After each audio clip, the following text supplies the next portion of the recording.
Bueno, muchísimas gracias por haber elegido esta conferencia en primera instancia. Bueno, soy el licenciado Federico García, ¿sí?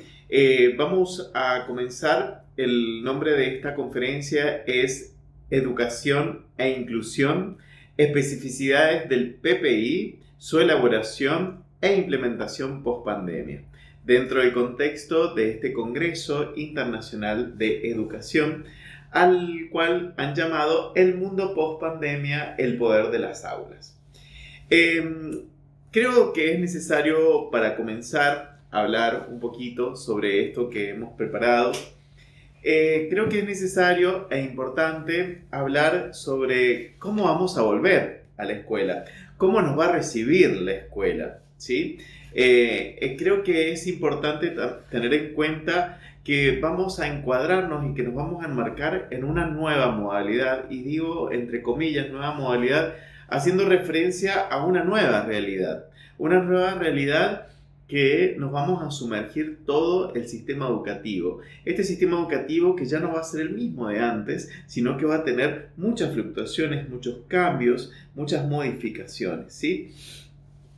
En la cual nosotros, como educadores, como agentes de la educación, deberíamos ir pensando en renovar aquellos patrones de convivencia en primera instancia, conocer y actuar sobre la situación. Cuando hablaba y cuando pensaba en esto de inclusión, educación, estrategias para la elaboración del PPI, que es decir, el proyecto pedagógico individual de cada uno, es necesario centrarnos específicamente en la persona, ¿sí? Y en este caso lo vamos a hacer desde una mirada, desde el modelo social de la discapacidad, ¿sí? Respaldándonos en la Convención Internacional de las Personas con Discapacidad. Y creo que es necesario, y muchas veces lo es, el retomar el concepto de persona con discapacidad, ¿sí?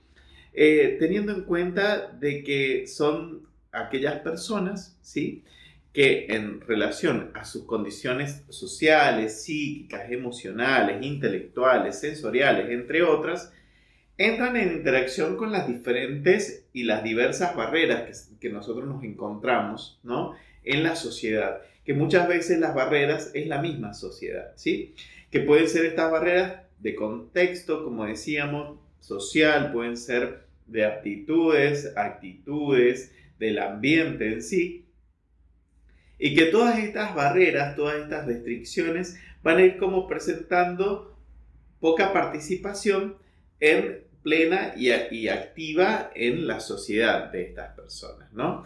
Teniendo en cuenta que la discapacidad, ¿sí?, o también se le llama persona en situación de discapacidad, que es una situación, valga la redundancia, provocada en la interacción entre las personas muchas veces, sus características, el medio físico y social, que muchas veces no está habilitado para la diversidad, ¿no? Para la diversidad propia de la naturaleza humana, que muchas veces, nosotros tenemos, ¿no? Entonces, por ello la discapacidad ya no se define como una cuestión de salud o de rehabilitación, sino más bien de derechos humanos. Entonces, para ello nos vamos a ir como adentrando en este tema que tiene que ver con el proyecto pedagógico individual. Nosotros, para dar comienzo a esto, es necesario retomar y tener en cuenta diferentes conceptos, tales como el que decíamos recién, el de las barreras. Sobre todo las barreras, ¿qué son? ¿Dónde se encuentran?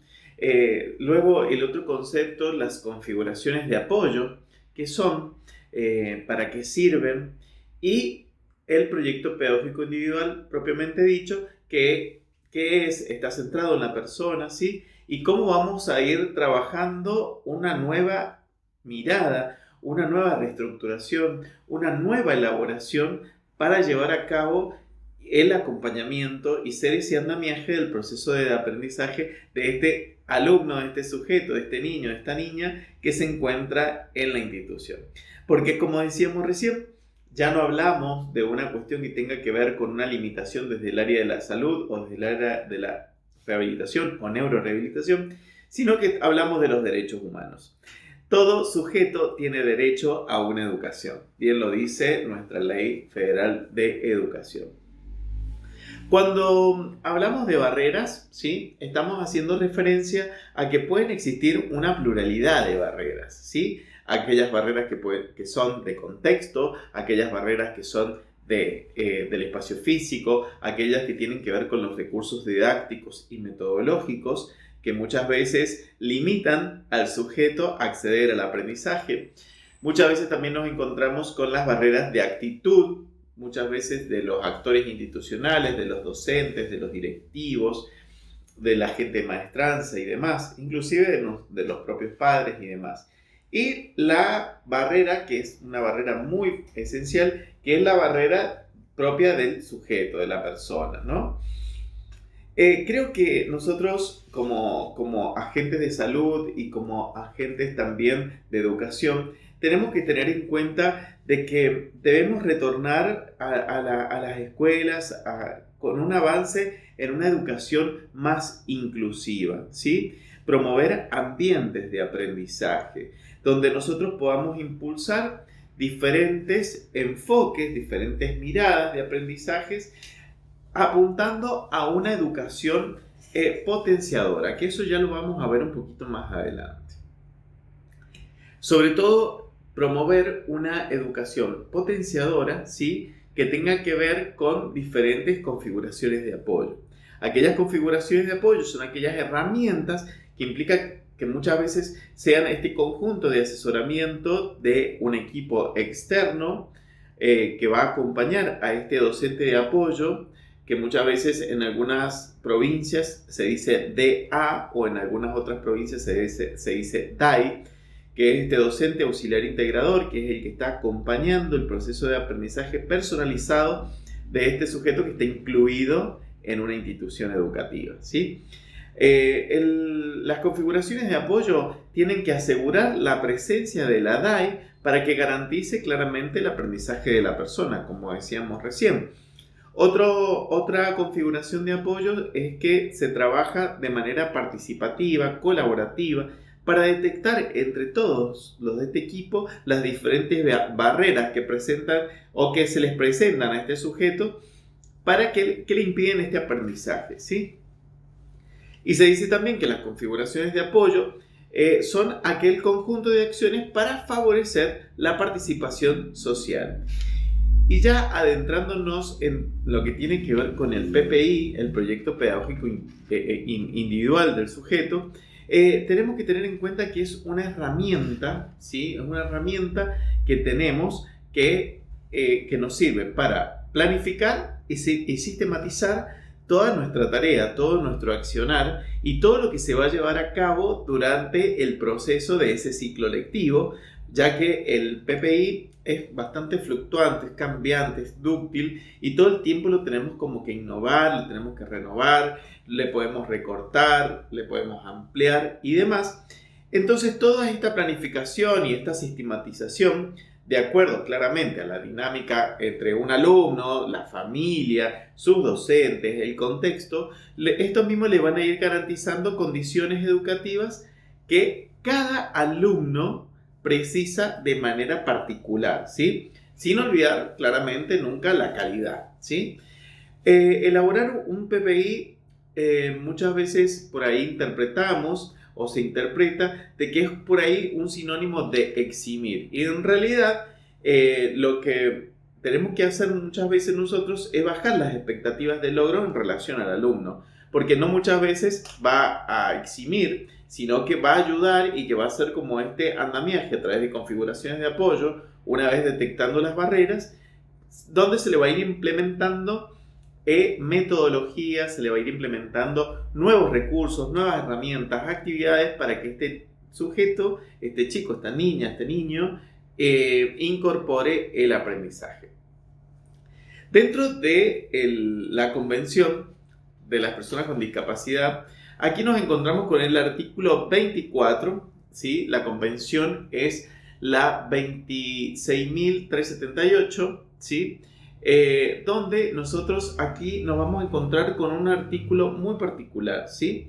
Que aquí la convención deja muy en claro que obliga a los estados, a todos los estados, a tener un sistema de educación inclusiva con miras a qué? Principalmente a desarrollar al máximo la personalidad, los talentos, la creatividad de las personas con discapacidad, así también como sus aptitudes mentales y físicas. En este sentido, la construcción del PPI debería estar basada en la identificación de barreras, como dije en una primera instancia, del aprendizaje, ¿no? Y la participación del alumnado en la construcción de acuerdos y de diferentes apoyos para su eliminación, ¿no? En todos los niveles de escolaridad, el alumno con discapacidad debe tener la oportunidad de acceder a todos, pero absolutamente todos los espacios curriculares. Muchas veces se dice o que por ahí sugieren a algún docente que no entre a especialidades porque dispersa la clase, en el caso que sea un alumno incluido con TDAH o con autismo o con algún TEA o algo dentro del espectro. Entonces creo que es importante, y ya lo menciona el artículo 24, que le tenemos que dar la oportunidad. Que esto significa no optar como primera medida, digamos, el eximir al alumno en un área. Al contrario, debe ser dar absolutamente todos los apoyos y recursos para que este sujeto pueda transitarlas, ¿sí? El devenir y el desarrollo cognitivo de este sujeto, tanto cognitivo como físico, se producen y se construyen claramente en la marcha. Es un movimiento que se opera y que se va dando en el día a día. Y lo digo también mucho como psicopedagogo, que lo podemos ver y lo podemos observar cuando este sujeto, este chico, tiene un buen sistema de apoyo, es decir, tiene unas buenas configuraciones de apoyo, es decir, con una docente auxiliar que lo esté acompañando en su proceso, una familia es fundamental que esté acompañando este proceso, ¿sí? El equipo interdisciplinario externo, que puede estar compuesto principalmente por psicopedagogo, psicólogo, muchas veces, en muchos casos, terapista ocupacional, o también psicomotricista, fonoaudiología. Todas estas áreas tienen que trabajar con un objetivo en común, siempre cada uno a partir de su encuadre terapéutico, para trabajar con este chico en particular a partir de este contenido. Por eso muchas veces se dice de trabajar de manera participativa, coparticipativa y colaborativa entre los miembros del equipo externo y a su vez el equipo interno de la institución en el caso que hubiese equipo dentro de la misma. Si no, se trabaja con la docente del aula, ¿sí? Y con la docente auxiliar de apoyo, que es la que está acompañando el proceso de este alumno incluido, ¿no? En este sentido, como veníamos diciendo, la construcción del PPI debe estar basada en la identificación de las barreras. Voy a ser insistente en esto porque muchas veces pasa de que no tenemos en cuenta las barreras y hacemos una planificación o armamos una estructura y no lo hacemos en función de esto. Entonces nosotros, una vez que identificamos aquellas barreras, que son las barreras que impiden el aprendizaje y la participación claramente del alumnado en esta construcción, ¿no? Es importante también que tenemos que tener en cuenta que el PPI no implica la reducción de contenidos, ¿sí? O horarios, o que muchas veces también en algunas instituciones, y por experiencia lo he observado, lo he escuchado, de que entre más tarde, que no esté en la formación el chico porque dispersa a sus compañeros, que salga antes, que no participe de inglés, que no participe de educación física. Entonces nosotros tenemos como que ir como acuñando y acompañando y haciendo valer sus derechos y obligaciones, ¿sí? No todos los alumnos con discapacidad requieren de un PPI. Eso también creo que es importante aclararlo, ¿no? Porque posiblemente, seguro, necesitan apoyos, pero creo que también el docente del aula, el docente de la sala, tiene la responsabilidad de acompañar en su proceso, ¿no? Independientemente que pueda o no tener un docente de apoyo, ¿sí? Hay otra pregunta que surge que es muy importante, es que si el alumno puede desaprobar su PPI, ¿sí? El PPI es un apoyo para el aprendizaje, y esto creo que nos tiene que quedar como muy claro. Si un alumno determinado, ¿sí?, aparentemente o aparenta dar cuenta de lo propuesto en el PPI, esto significa que la herramienta está mal construida y se debe revisar, ¿sí? El PPI no es un instrumento, como les dije en un principio, estanco, totalmente inamovible, sino que como una lista, digamos, de procedimientos a ser aprendido, ¿no? Que el sujeto vaya aprendiendo conceptos, que vaya incorporando y demás, y evaluados mediante las observaciones parciales, digamos. El PPI debe involucrar todas las instancias de apoyo, ¿sí? Y a cada paso el equipo docente debe ir evaluando este proceso. Si se están dando todas las herramientas posibles, si hay acordes, si hay ajustes. Es decir, que encierra en sí mismo la autoevaluación docente, ¿sí? Que esto también es muy, muy importante. Es importante que el PPI, ¿sí?, que el proyecto pedagógico individual, debe guardar relación con los contenidos claramente de la currícula a la hora de la evaluación, ¿no? Y una acreditación no se podría equiparar linealmente uno a uno, digamos, los contenidos conceptuales, sino que deberían ir considerando todos los logros del alumno de manera holística, de forma global, teniendo en cuenta todo lo que les fui expresando anteriormente. Este PPI está subdividido por una estructura, ¿no? Yo aquí le voy a adjuntar, junto a este video, les voy a adjuntar estructuras y diferentes modelos de PPI a la hora de confeccionar. Este PPI está subdividido por los datos del alumno, ¿sí?, todo lo que tiene que ver con sus datos personales y demás, el diagnóstico, el nivel, el grado o la sala a la que asiste, los datos de los profesionales, ¿sí?, ya sean profesionales del área de la salud o del área de la educación, y también de la educación no formal, si él o ella acude a algún deporte o algo recreativo o algo cultural, ¿sí? Los roles de los profesionales intervinientes, es decir, todo lo que realizan el asesoramiento y el acompañamiento externo, y la trayectoria del adolescente o del joven o del niño, ¿no?, del estudiante, ¿no?, la institución, el año, la modalidad, los diferentes modelos de apoyo según la intensidad de los apoyos, si tiene acompañante terapéutico y o docente de apoyo. Todo esto tiene que estar plasmado en el PPI en la primera parte, ¿sí? En la segunda parte del PPI, ahí donde nosotros tenemos que ir identificando. ¿Y cómo lo vamos a ir haciendo? Lo vamos a ir haciendo en conjunto con la docente de la sala, ¿sí?, identificando aquellas barreras que son las barreras de acceso, barreras de comunicación, barreras didácticas o metodológicas, es decir, cómo es el proceso del aprendizaje de este alumno, barreras sociales, barreras actitudinales, todas ellas tienen que estar plasmadas dentro de la segunda parte de este PPI.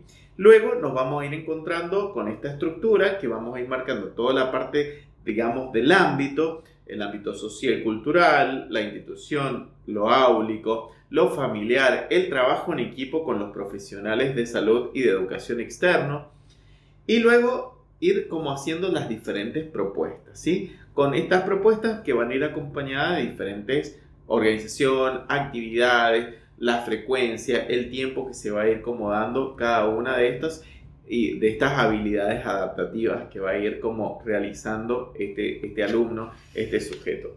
Y luego la secuenciación de los aprendizajes y contenidos, que ahí es donde deben estar plasmados, bueno, según el año y demás, cómo se van a ir como organizando y armando este PPI, ¿no?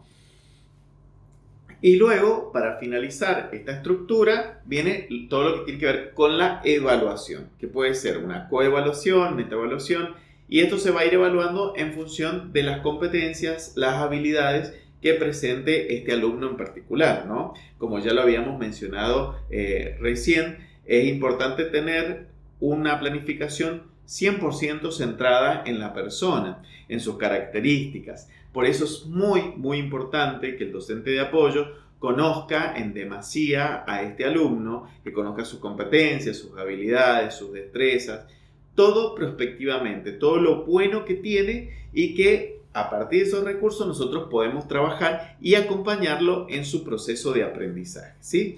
Entonces eso es importante. Otro planteo importante es el cómo debemos responder a esta nueva modalidad, a esta nueva realidad educativa en la que nos encontramos post pandemia. Entonces es importante nosotros como educadores, como dijimos, agentes de la salud y muchas veces, bueno, agentes de la educación, es importante repensar sobre nuestra práctica y repensar sobre los diferentes enfoques y paradigmas de la educación.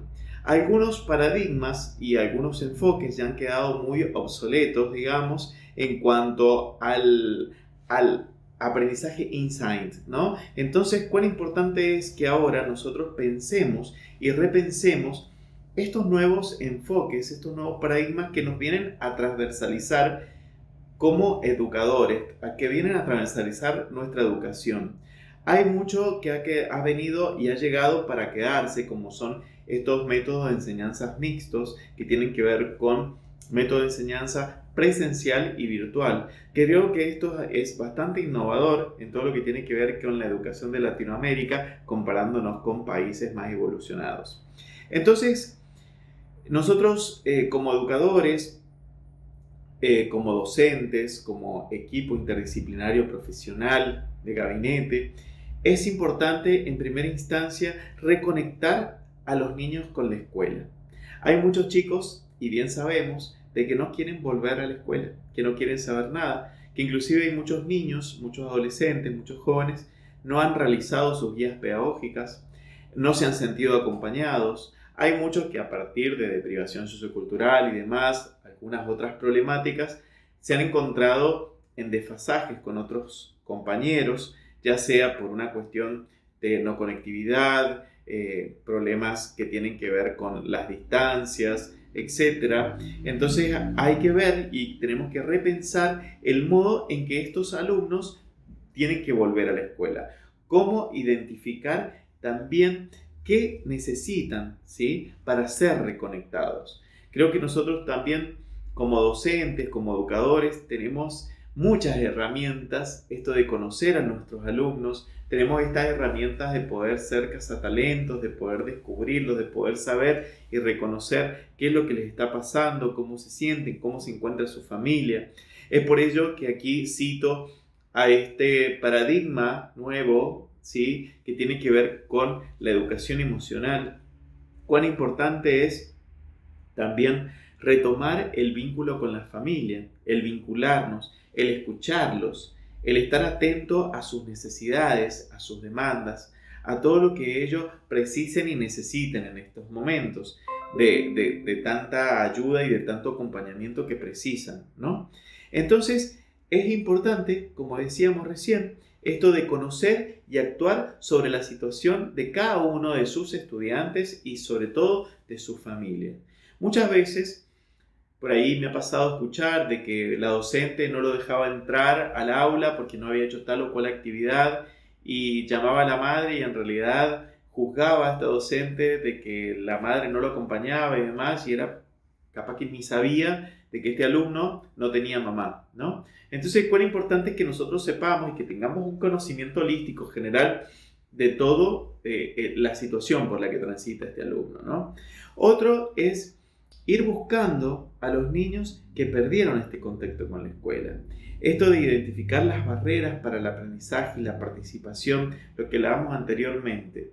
No tan solo para alumnos con situación de discapacidad, sino también para todos los alumnos en general.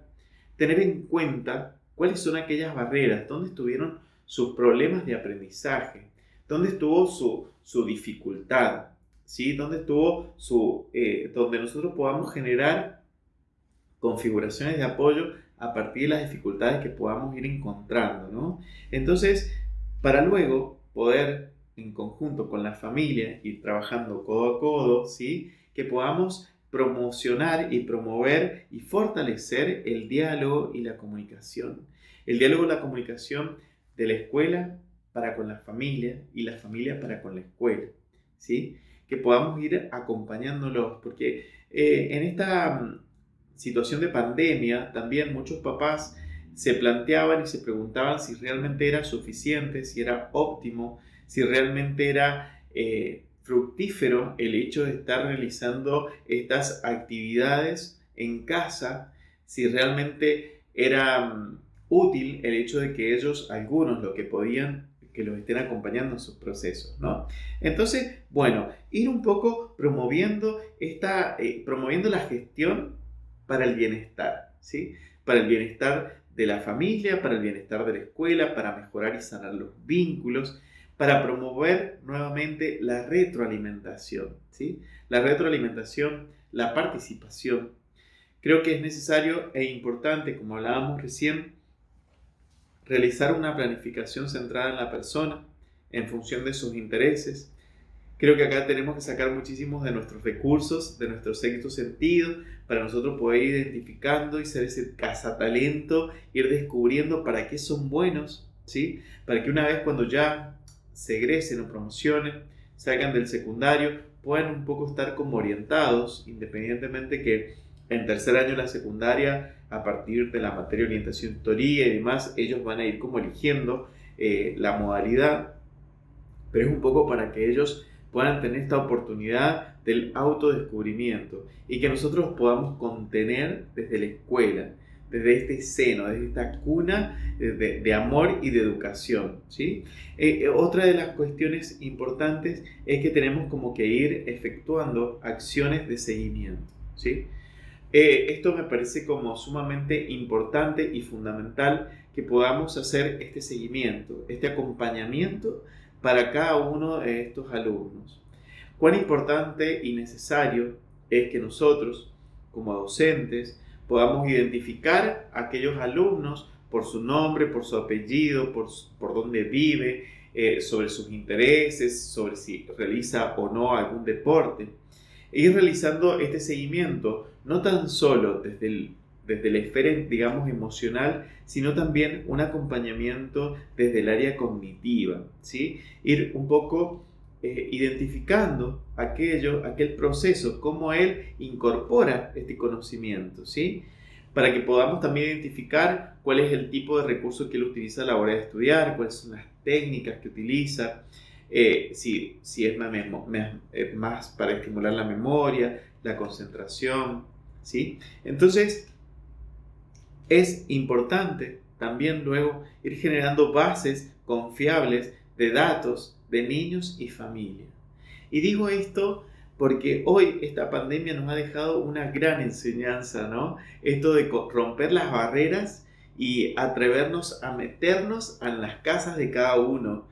¿Quién no de ustedes recibió un mensaje de la mamá, del teléfono de la tía, de algún pariente o inclusive de algún celular de ellos o a través de la plataforma? Ir como conociendo un poco la familia, sabiendo un poco la realidad por la que transita cada uno de ellos, generar actos, ahora los actos escolares desde la familia, los chicos con su escarapela, los chicos con su Día de Independencia, el 25 de mayo, hemos pasado muchas fechas patrias importantes y cada familia ha abierto sus casas para que nosotros podamos entrar y acompañarlos, ¿no?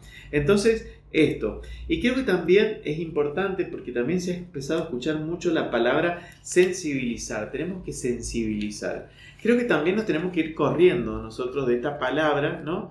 Para ir pensando en esto que hablábamos recién, de ir generando una escuela, una educación 100% inclusiva, ¿no? De que y una escuela inclusiva donde nosotros no excluyamos a nadie, que no haya excepción para nadie, para todos sin excepción, ¿no? Entonces ir creando en aquellos alumnos, alumnas, un sentido de pertenencia, un sentido de familia, un sentido de pertenencia, ¿no? Que este alumno pueda ser respetado, que este alumno pueda ser valorado por sus competencias, por sus aptitudes, que sienta que una nueva sociedad, que él se sienta respetuosamente, que pueda ser respetuosamente del diferente también, y que no excluyamos absolutamente a nadie, ¿sí? Esto es escuela, esto es educación inclusiva. Esto también se llama pedagogía inclusiva, ¿no? Que significa esto de conocer, poder facilitar al alumno el aprendizaje, potenciar todos sus conocimientos, todas sus competencias, todas sus habilidades, ¿sí? Entonces, esto significa pedagogía inclusiva, ¿no? Entonces nosotros como educadores tenemos como que ir paso a paso dentro de este proceso, que no va a ser fácil, ¿sí? Tenemos como que ir creando y promoviendo ambientes de aprendizaje. Y miren lo curioso de esto, que cuando nosotros decíamos en algún momento crear ambientes de aprendizaje, nosotros teníamos o tenemos en el imaginario de que es el ambiente solamente hace referencia a la escuela, es decir, a la construcción edilicia, al espacio, ¿no? Pero va más allá de eso, ¿sí? Crear ambientes de aprendizaje tiene que ver con todos estos escenarios por los que transita este aprendiz, este sujeto, que puede ser la escuela, que puede ser un club, que puede ser diferentes espacios donde se genera el aprendizaje. Este aprendizaje es un aprendizaje significativo, este aprendizaje puede ser un aprendizaje colaborativo, etcétera, ¿sí? Entonces, cuán importante es que nosotros podamos identificar y ver esto de generar ambientes que es donde el niño se encuentra inserto, ¿sí? Esto es el ambiente, ¿no? Entonces, nosotros como educadores, como decía en un principio, que ahora me voy a explayar un poquito más, tenemos que generar y tenemos que potenciar una educación potenciadora, ¿sí? Que tiene que ver justamente con esto, tanto en lo individual, en lo individual, como crear condiciones para que este sujeto pueda ir fortaleciendo todo lo que va incorporando, ¿no? Todo lo que va aprendiendo. Nosotros, como decía recién, tenemos que ir potenciando todas aquellas competencias, cualidades, habilidades, ¿sí? Para ir generando y que esta cuestión sea totalmente personalizada, ¿sí? Esto que hablaba en un principio y que también lo dice la convención, que está centrado en la persona, tiene que ser totalmente individualizado. Sé que tal vez le estoy pidiendo algo muy, muy grande y que parece como un desafío y muy difícil de llevar a cabo, pero creo que lo podemos lograr. Y a su vez, nosotros ir generando un aprendizaje personalizado, es decir, pasar de lo potenciado, que también se van a ir como complementando lo potenciado y lo personalizado, ¿bien? Que esto quiere decir que nosotros vamos a ir como adaptando el aprendizaje en función de los intereses, las fortalezas de cada alumno en particular. Y esto, que la tecnología vino para quedarse, que ya lo hemos escuchado un montón de veces, es importante, y se los voy a decir en términos en inglés, blended learning, que tiene que ver con esto, con encuentros sincrónicos y asincrónicos. Es decir, que son programas mixtos. ¿Qué quiere decir con esto? Que tenemos que complementar, que muchas veces, por ejemplo, aquí en la provincia de San Juan, se ha implementado el programa, por ejemplo, en secundaria TIC+.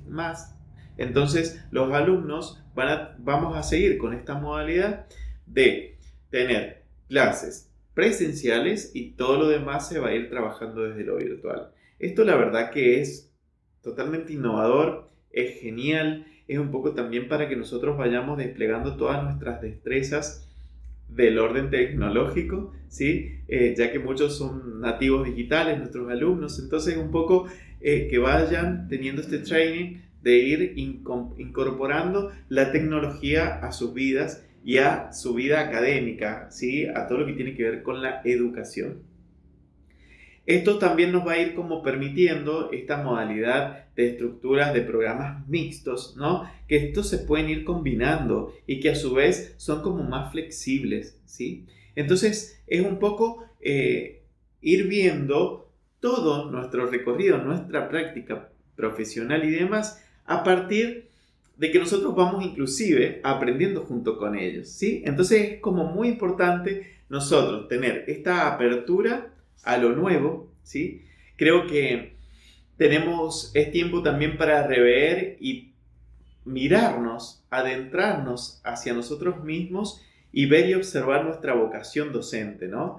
Que se nos pueda ver la pasión que le ponemos a la hora de enseñar, de compartir un conocimiento, como dice Paulo Freire. Entonces, esa es un poco la enseñanza de lo que les quería compartir en esta conferencia. La verdad que nos lleva a pensar y a reflexionar un montón de cosas. Por eso es que hacía este planteo un poco para ir un poco pensando y repensando sobre nuestras prácticas. Y no olvidemos estos diferentes enfoques de la educación que hoy nos pueden servir de muchos recursos, como es la neurociencia.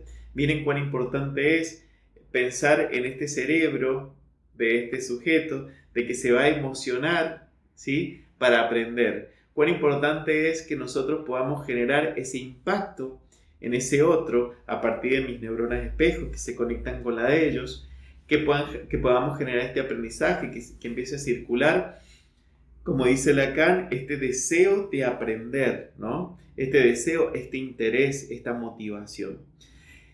No perdamos las esperanzas, queridos colegas, queridos amigos. Creo que se nos viene un desafío bastante importante de la educación 2030, de esta educación Blended Learner, que tiene que ver con esto de ir implementando nuevos recursos a la hora de enseñar, ¿sí? Entonces, tenemos muchísimas herramientas, tenemos mucha accesibilidad a un montón de medios y recursos para nosotros, inclusive ser autodidactas, aprender, indagar, profundizar, aprender, como hemos estado haciendo durante toda esta cuarentena, de que ha sido una instancia verdadera de aprendizaje, en la cual hemos tenido que sacar recursos de un montón de lugares y que nosotros no teníamos ni siquiera idea de todo lo que hemos aprendido hasta este momento. Por eso les doy las gracias a todos por haber sido parte de esta conferencia, de este compartir, de este acompañarnos, de este pensar y repensar. Bueno, soy el licenciado Federico García, ¿sí? Soy de la provincia de San Juan. Y bueno, le doy las gracias a todos y cualquier consulta o dudas, yo aquí dejo mi correo electrónico por si tienen alguna curiosidad, como así también mis redes sociales. Así que muchísimas gracias, les mando un abrazo enorme y a no perder las esperanzas. Y antes de irme quería leerles una frasecita importante que la saqué de UNESCO 2020. Pensemos juntos para que juntos podamos actuar en forjar el nuevo futuro que queremos, ¿sí? Entonces, trabajo colaborativo, que es todo lo que se viene, trabajo por proyectos y todo esto que hemos estado charlando hasta recién. Así que les agradezco, quiero agradecerle también a la Fundación Universitaria por la oportunidad de haberme convocado, haberme invitado para compartir esto con todos ustedes. Así que bueno, muchísimas gracias y estamos en contacto y que estén muy bien. Que sean muy felices y a tomar decisiones importantes, sobre todo que nos hagan feliz. Muchas gracias. Hasta luego.